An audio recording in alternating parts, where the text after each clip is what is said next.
The Cherry 23rd. Woo! Welcome to the Cherry Views. Welcome to the Cherry Views. Cherry Views. Click that. Oh, sorry. Great, thanks. Hello guys, I'm back. Sorry about last week. I just didn't have the ruddy time, and I hadn't seen that many films either. You're not missing anything. I'm going to catch up on everything that I see. We're going to do it quick. I hope this isn't a bit scattershot. Well, I just hope it isn't. Let's just leave it at that. There are reasons, but let's not bother.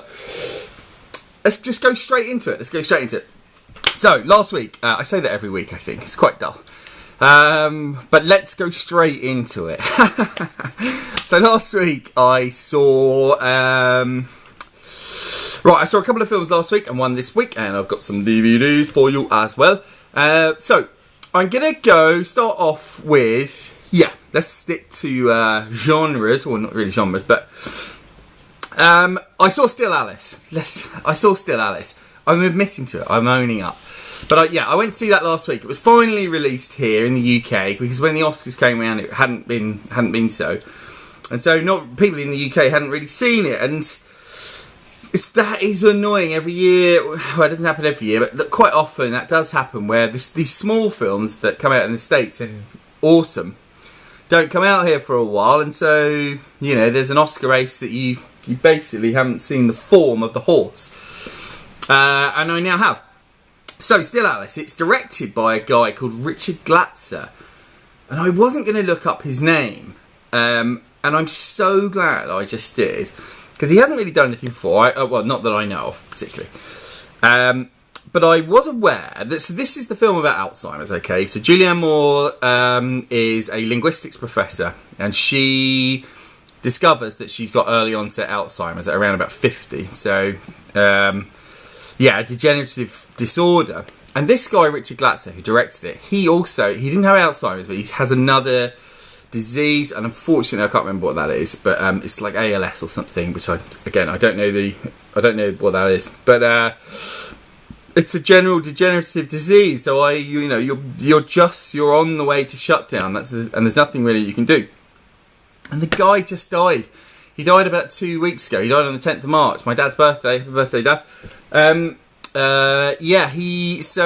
He's died of this, and how it's amazing that she won the Oscar like at the end of February, and so he has seen his work recognised massively. Perhaps not the film so much, but at least he coaxed out of her an amazing performance. Apparently directed via iPad because he was in such a condition. So R.I.P. that guy, and well done, because this film is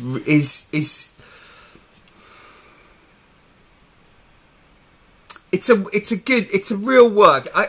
For several reasons. Okay, so Alec Baldwin plays her husband, and he's terrific in this. I often say terrific, but yeah, he's very, very good. And she has her family around her. She's got two daughters, one of who's Kristen Stewart, who I think is overrated, and I think she does the same thing here as she does in all her other films, which is basically kind of play sullen. But their relationship is nice because they're kind of... You know what happens in these familial things where the relations that have the toughest time together, or the most bickery, tend to bond quite heavily as well, quite well. And they have that kind of thing going on. So she's the sort of supportive one, although she's out there doing her thing, and Julianne Moore doesn't want her to be an actress or whatever. I'm digressing. I'm rambling, essentially. But why I just wanted to explain those guys is because all the surrounding cast are really, really good. They're very entertaining. They're really in their roles. It's believable. But Julianne Moore,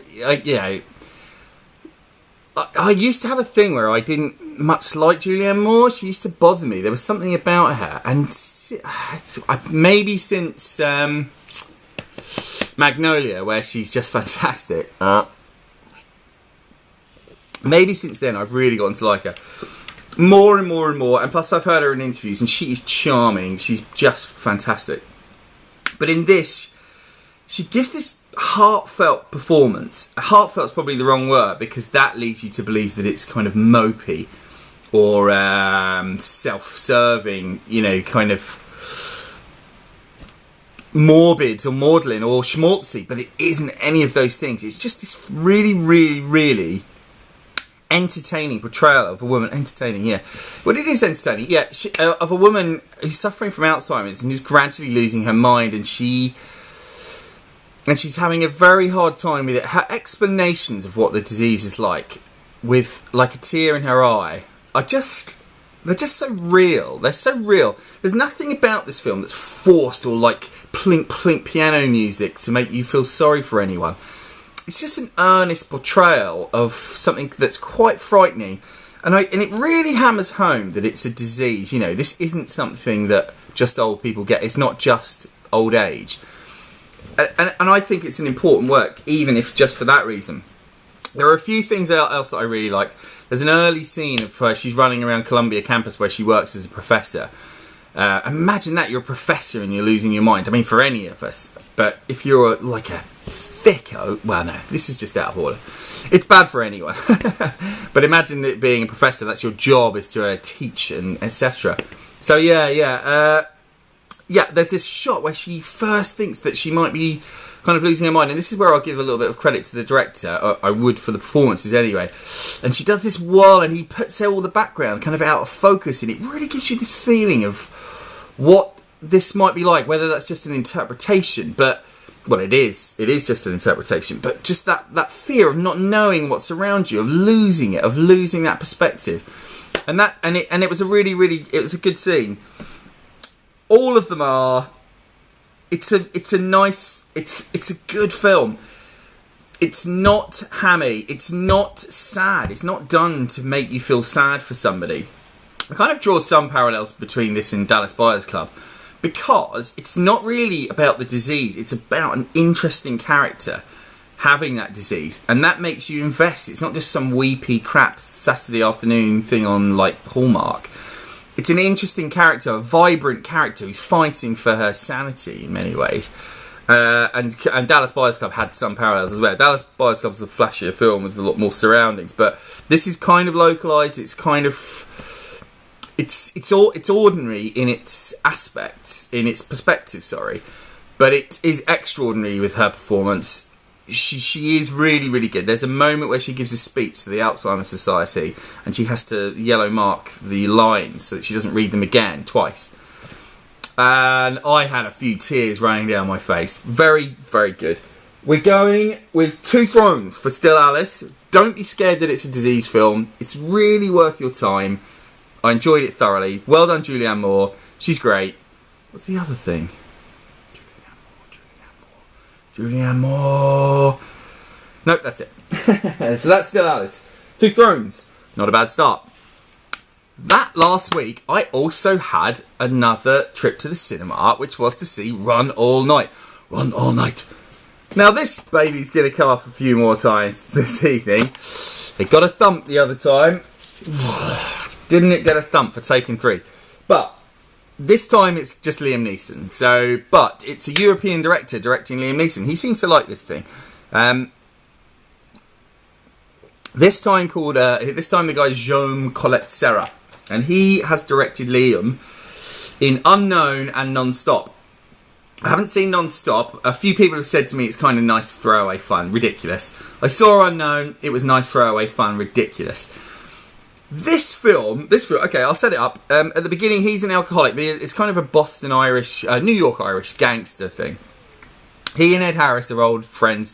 They were real gits back in the day. And Liam Neeson, like, it's alluded that he's done a lot of murders, at least 17, according to one police officer. But he's a real drunk at the beginning of this film, and all the young gangsters don't really like him, and they don't know why he keeps him around. And he's sort of, you know, he's that guy falling asleep in pub with his beer. Something that I might do. Or any of the people I know might do. He is excellent at the beginning. I really do. He's making some jokes. He's a bit of an arse still. There's still a bit of fight in him. And so, you know, he goes up to this guy's wife. He's going, "Oh, you give me a call," and winking at him. And it's quite funny. And I liked the character. He's got a son. Ed Harris is his friend. Sorry, maybe I said that. Ed Harris is still the kind of the mob boss, the Irish mob boss in New York, Brooklyn, or whatever. Yeah, he's got a son. Liam Neeson has. Well, they both have. Ed and he both have sons. Liam's son is on the straight and narrow. He's a limo driver, and Ed Harris's son is a twat and is doing lots of coke and trying to sort out drug deals. One of these drug deals goes wrong. Ed Harris's son kills these Albanian guys and then tries to kill Liam Neeson's son. Liam sobers up a little bit and he kills the fuck out of that guy's son. Then he phones Ed Harris and says, "I've just killed your boy. I've just killed your boy. I had to protect my son." And then Ed says, "I'm going to get your son then." And that, I love that simplicity. He goes, "Right, I'm going to get your son then. And you're going to be crying your eyes out." And there you have the film. Liam Neeson has to protect his son and make him go around. And his son hates him, by the way, because he's a murderer and he doesn't like the crime thing. That's why he's on the straight and narrow. Well, he just hates his dad.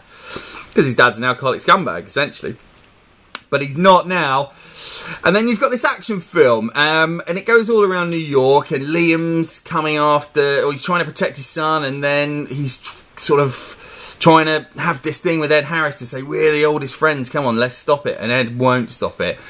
They meet up for a dinner scene that's kind of reminiscent of Heat, of when Al Pacino, I mean reminiscent, not in the same class, when Al Pacino and De Niro meet.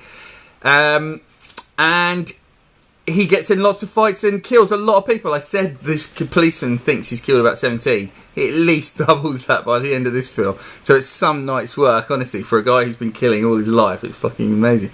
You can tell from my smile that I actually quite enjoyed this.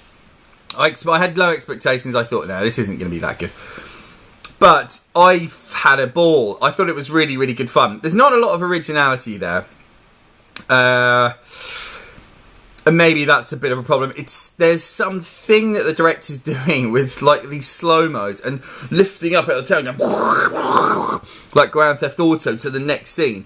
Completely unnecessary. Undercuts the vibe of the seriousness and just looks shit. Plain shit. I don't think it's up to the director. I don't think it's particularly his work. Liam Neeson and Ed Harris are fantastic. The scenes that they have together are kind of, I think, this stony kind of bitterness that works very well. I liked this. I'd say because of, I'm going to say it's a high chair for me. A high chair. Very nearly a throne. I can't really give it a throne because of those annoying bits and because it's kind of generic. But Liam's having such fun with this character. Oh, there's this black guy. It's Common, the rapper Common, chasing after them.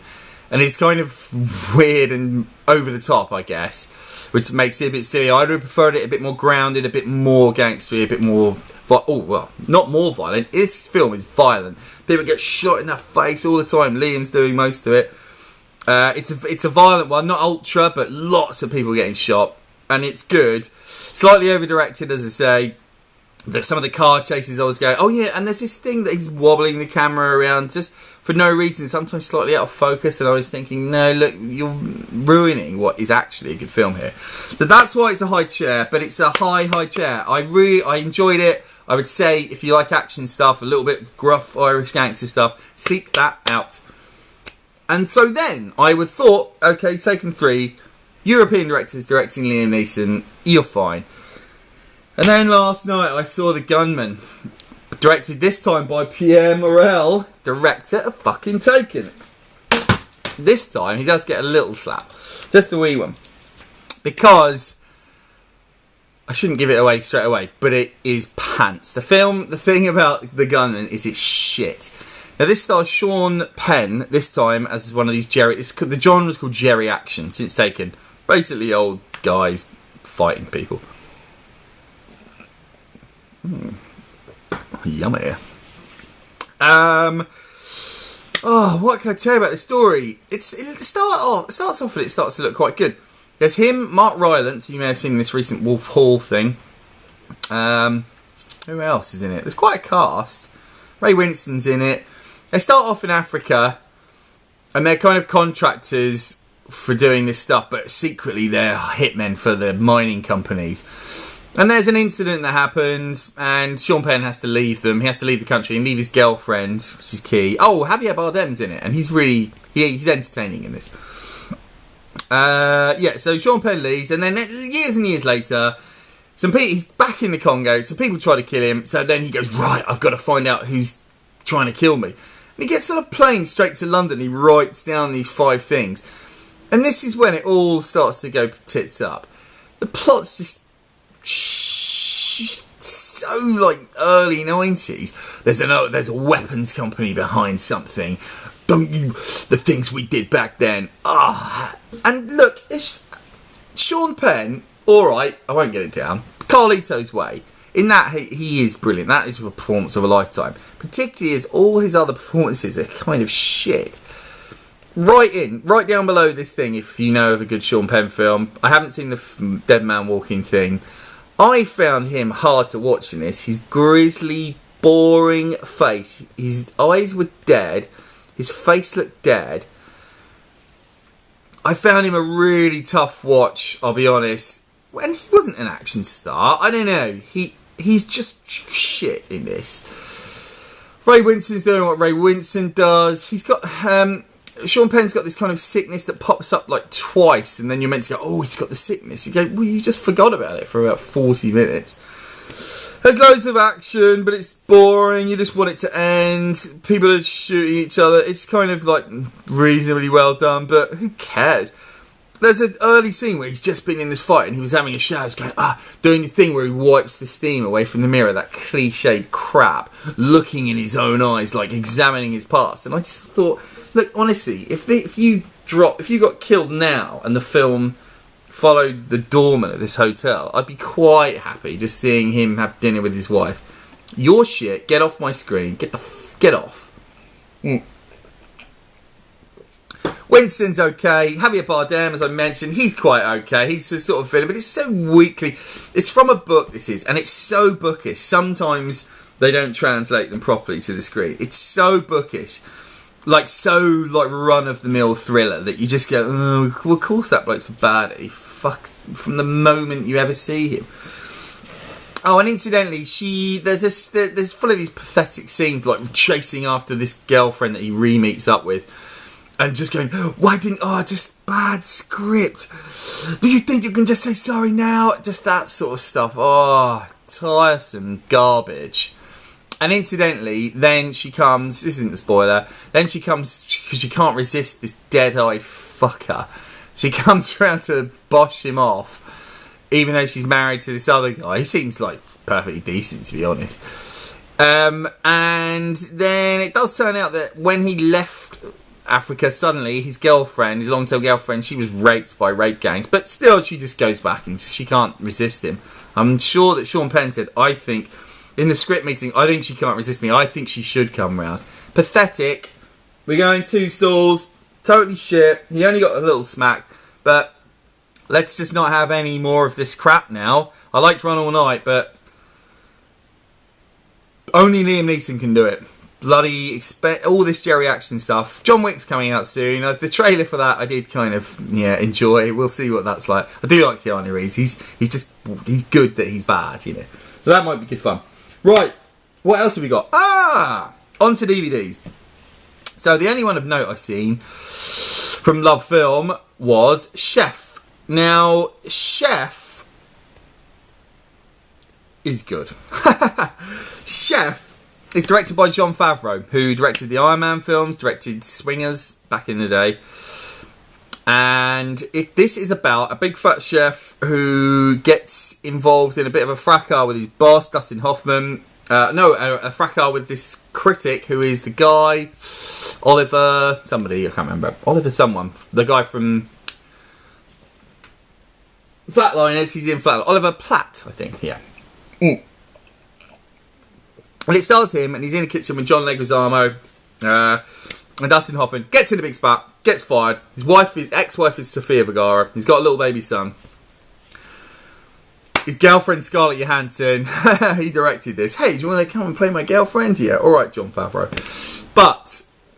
And so the story is that he gets fired, and then he's got to find himself, and he gets this food truck. which he takes across country with his son and John Leguizamo. There you go, that's the setup. I don't think there's any spoilers there. First thing I'll quickly do before I forget it is that this film is sponsored by Twitter in a big way. It's not so much product placement as the film's been placed inside the product, not the other way around. Every plot point rests on a Twitter outburst. Every single one. And when they do it, little blue birds come out of their phones into the screen, like actually happens. So that is a little bit caustic, and I was like, oh, come on, you can do better than that. But let's be fair, this is a very independent film, and they probably gave him a shed load of cash to do it, and I think it's a price worth paying, because this film, if you're depressed or something, get this film, put it on, you will like it. It's just inoffensively charming. This is a cake of a film. It's a lovely thing to behold. Not fantastic, but just lovely. Well judged. Favreau directs cleanly, no mess here. There's nothing. It's not overlong. No, I could watch this film for a while. He himself, you forget how lovely Jon Favreau is as a person. How just genial and nice to spend time with that he is. And John Leguizamo, who can be annoying and who hasn't been in anything good for ages since, Carlito's Way. We're all linked up again. Carlito's Way is the last thing I can remember, and he's really good. And Benny Blanco from the Bronx. It's about food. This film is about food. Watch this with loads of food around you, because it will make you starving. The long shots of just very well shot as well. Nice cinematography of glistening Cuban sandwiches, like filled with meat and cheese and toasted with butter. Beautiful food. Really, really good. And it's just about food. It's just about food and relationships. Sorry about touching my nose all the time. I've noticed this in other videos. It's just a thing. It's my gimmick. But it's a film about food, but it's a film about just bloody nice characters and easygoing characters. These are people that you think are real. The way that Leguizamo interacts with his son, interacts with Favreau, they're just nice bloody people. Honestly, if you're feeling a bit down, get Chef. I'm just going to get it and have it as a HTP substitute, or just, obviously it takes 2 hours, 114 minutes.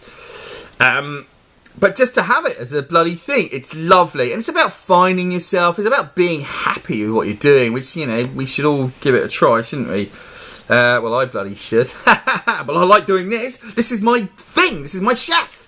So support me. Love me. Love me. Love my food. Love my criticism food. Sorry, going off the rails. Chef. Do you know what? I was going to say one. I'm going to still say one. Oh, but how, after all that build-up, let's make it 2. Let's just give it 2. Let's give it 2. I might be being a bit over-generous, but after all, I've just built it up so much. It's such a nice film to watch. There's nothing spectacular in there. But let's just have it as that, because of the bloody uplift factor. Fucking do it. By the end, honestly, it's kind of a Cuban theme to it. Sofia Vergara plays his wife. Oh, I forgot! Robert Downey Jr. plays her ex-husband. And he's in like a 10-minute scene with Jon Favreau, and it's bloody funny. Really brilliant. He's playing this weird guy, and it's very, very funny. He obviously knows him from the Iron Man films, and he just said, yeah, I'll be in this. It looks like everyone likes Jon Favreau and said, oh yeah, I'll be in your film. Yeah, definitely. You don't have to pay me. It's just a lot of fun. So 2 thrones for that. Yeah, I'm just going to beef it up. It's like, if you looked at it, like, honestly, it's probably not a 2-throne film, like, technically or whatever, but let's just have it. Let's just have it. It's Friday. Let's just enjoy it. Let's just enjoy it. Right, that's Chef. That's that done. Quick classic from the attic. I was going to do Traffic, which I watched very recently, which is brilliant, electrifying, compelling, blah, blah, blah, blah, blah. But you've all seen Traffic. Or you certainly should have seen Traffic. So I'm just going to very, very, very quickly do a little bit of film history here. Reefer Madness. Reefer Madness. But back in the 30s, there were these films that were scared of booze and sex and being young and being alive. And these private guys used to make these films as cautionary tales. And this is one of them, Reefer Madness. And it is absolutely atrocious. The first time I watched it, I kind of didn't even enjoy much of it at all. But I watched it very recently. It's in I'm in my drug section, you see. Traffic, this, next is Blow. I have a drug section, you know, that's the kind of guy I am. It's only an hour long, but there are funny bits. Like, the kids are all like, gee whiz, and these sly gangsters going, let's get another of those kids hooked on marijuana. At the beginning, a guy gives a speech saying marijuana is worse than heroin, opium, everything that there is. And it's really funny. This must be the dullest, the weakest weed that there's ever been. And I'll just say, to watch it, just find snippets on YouTube maybe of these people when they start smoking. They go with this maniacal weirdness that's so over the top. It's so funny. And obviously, and things really bad happen. Like, a guy kills somebody because he's just going, because marijuana gives you violent psychotic episodes, apparently. Well, you know, I'm not saying it doesn't ever, but I don't think smoking this shit would, back in the 30s. And it's worth seeing just for the scene where the guy, you might be able to find this on YouTube because it's just funny, where he's the guy who's killed somebody. He's got these big red eyes, and he it's black and white obviously, but he opens this box to see if there is any weed, and he goes, bring me some reefers. It's just funny. It's really shit. It's bloody awful, but it's worth seeking some of it out. 60 minutes long. I wouldn't say to watch all of it, but there are bits that are funny, just to see people's perspectives from back in the day, back in the bloody day. That's it. That's all I've got for you. I think that was quite a hearty show, I'll be honest. Next week, Cinderella, I think I'm going to see. During the Easter holidays, it's going to be a bit of a bastard, isn't it? But I think I'm going to see that. I was going to go and see this Get Hard thing, but when I went to see the interview a few weeks ago, there were a host of trailers for comedies, and they all look so shit. They make me angry. Get Hard was one of them. The Wedding Ringer was one of them. Both with Kevin Hart. The state of American comedy is just a pathetic thing. What's going to end up funny is that the interview is going to be kind of the best one, and that I liked it. But I thought that would be, you know, that should be a low mark. The state, it's just rubbish. I just killed a moth. Sorry. Bloody moths.